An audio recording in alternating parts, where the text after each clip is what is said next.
क्या? जादू को पिट्टी नहीं मारो। जादू भैया ने वो सारा फाड़ दिया, गंदी बात करी, सब गंदा कर दिया, तो पिट्टी तो करनी पड़ेगी ना इसकी। मम्मा चाटू को नहीं मारो ना, छोटा भाभी ना। छोटा बाबू ना, तो छोटा बाबू गंदा कर रहा है ना हमारा घर।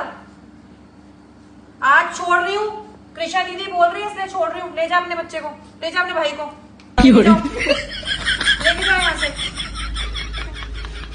लेके जाओ, ले जाओ, ले जाओ।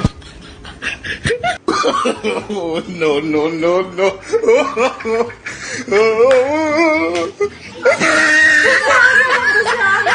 उसको पिट्टी खानी है, उसको पिट्टी खानी है। हाँ हाँ कर दो पिट्टी अब। हाँ।